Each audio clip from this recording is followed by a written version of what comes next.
नमस्कार दोस्तों, कैसे आप सभी। उम्मीद है बेहतर होंगे।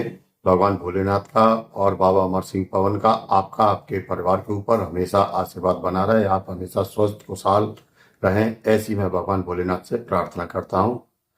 दोस्तों, काफी सारे लोगों ने व्हाट्सएप पर पूछा है कि हमने अब तक भगवान की पूजा नहीं की, अब हमारी उम्र भी हो गई है, क्या हम अब पूजा करेंगे? तो हमने जो पाप कर्म पिछले जन्म में या इस जन्म में किए, क्या वो माफ होंगे? क्या हम माफी योग्य हैं?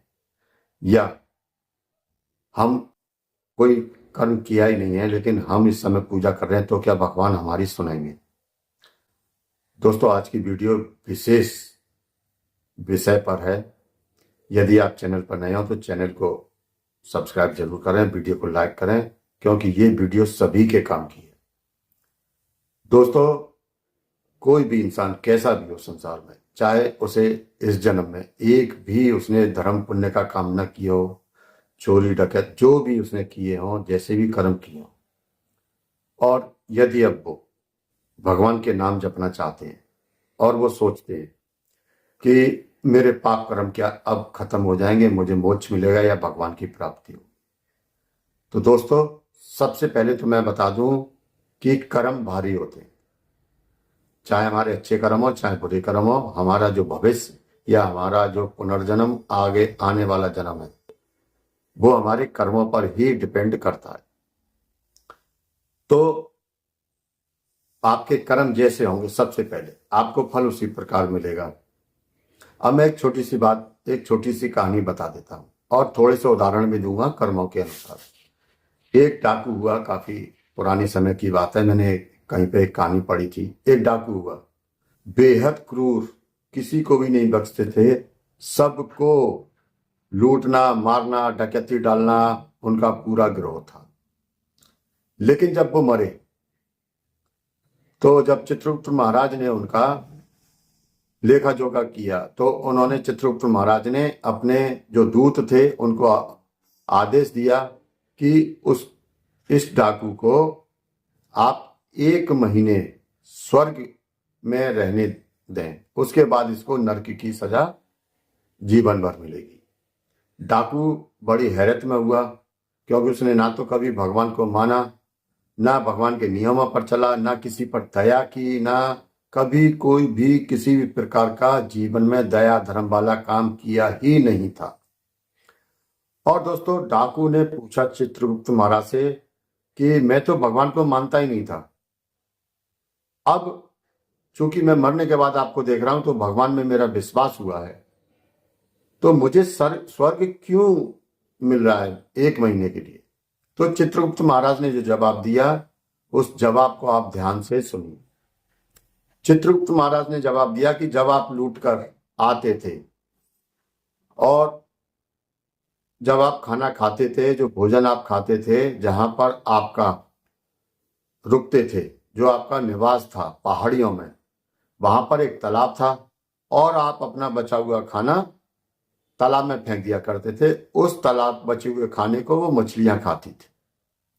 तो ये एक छोटा सा पुण्य कर्म आपके जीवन के खाते में लेके जो में आ रहा है, जिस कारण आपको 1 महीने का स्वर्ग मिल रहा है।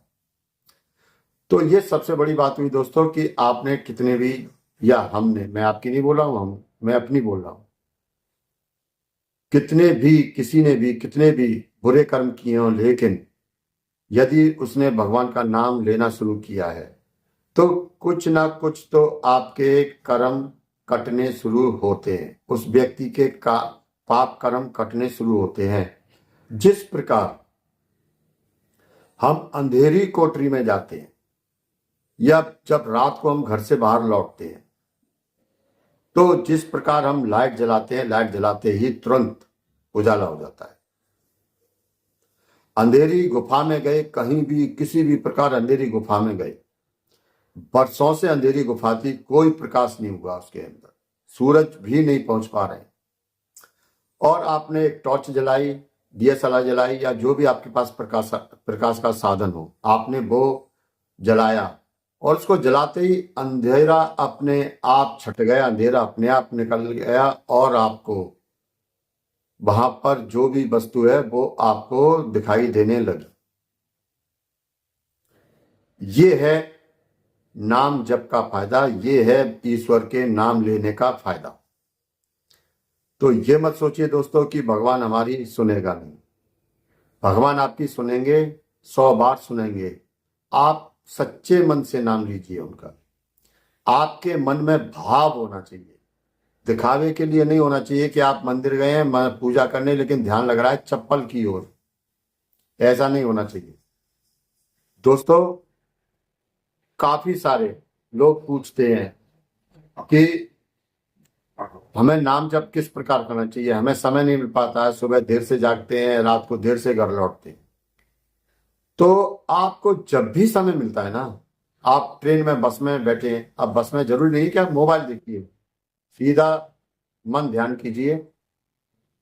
मन ध्यान करके सीधा जिस भी देवी देवता का, जिन भी देवी देवता को आप मानते हो उनका ध्यान यहाँ लाएं और आप उनका नाम जप शुरू कर दीजिए, या उनका जो बीज मंत्र हो उस बीज मंत्र को जपना शुरू कर दीजिए। ऐसा दोस्तों आप करते हैं बस में, ऑफिस में समय मिलता है, विशेष तौर से जब हम रात को सो रहे होते हैं। अब काफी सारे लोगों की आदत क्या है कि वो सो तो रहे हैं लेकिन सोते सोते मोबाइल देख रहे हैं। काफी सारे नुकसान है उसके। हमारे दिमाग पे नेगेटिव एनर्जी आती है, हमारा उसका जो रेडिएशन है वो हमारे दिमाग को खराब करता है, हमारी आंखों को खराब करता है। लेकिन लोगों ने आदत बना रखी है, उस आदत को छोड़िए।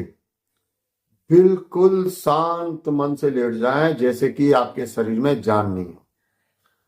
बिल्कुल शरीर को धीमा, बिल्कुल ढीला छोड़ दीजिए। अब आपको क्या करना है, बिल्कुल शरीर को शिथिल करके केवल 10 मिनट कीजिए और शिथिल करके आप जिस भी देवी देवता को ध्यान करते हो उनका ध्यान शुरू कीजिए। यहां पर आप आज्ञा चक्र पर उनको ध्यान कीजिए, यहां पर आप अपना ध्यान ले आए और उन देवी देवता का स्मरण कीजिए। सबसे बड़ा फायदा तो ये होगा कि आपको नींद कब आ गई पता ही नहीं चलेगा।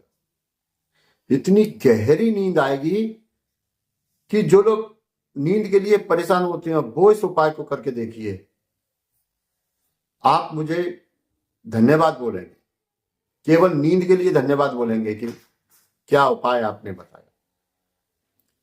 और जब सोते समय आप इस तरीके का ध्यान करेंगे तो आपका ध्यान सीधा भगवान से मिलेगा। बहुत छोटे छोटे उपाय हैं, जरूरी नहीं है कि आप बड़ा हवन कीजिए, जरूरी नहीं है कि मंदिर ही जाइए, आपके पास समय है मंदिर जाएं। हमारे ऋषि मुनि जितने भी थे वो पहाड़ों पर जाते थे, कोई मंदिर होता ही नहीं था। पहाड़ों पर जाके गुफाओं में जाके वो ईश्वर की प्राप्ति करते थे। आज हम संसार में मोह माया में फंसे हुए हैं। तो दोस्तों ये उपाय जरूर कीजिए। नाम जप का ये सबसे सरल उपाय मैंने आपको बता दिया है। दोस्तों वीडियो अच्छी लगी हो दोस्तों वीडियो को लाइक करके कमेंट में हर हर महादेव जरूर लिखें। चैनल पर नए हो चैनल को सब्सक्राइब कीजिए और बगल की घंटी को जरूर दबा दें। मिलते हैं हम अगली वीडियो में, तब तक के लिए जय भगवान भोलेनाथ की, जय बाबा अमर सिंह पवन।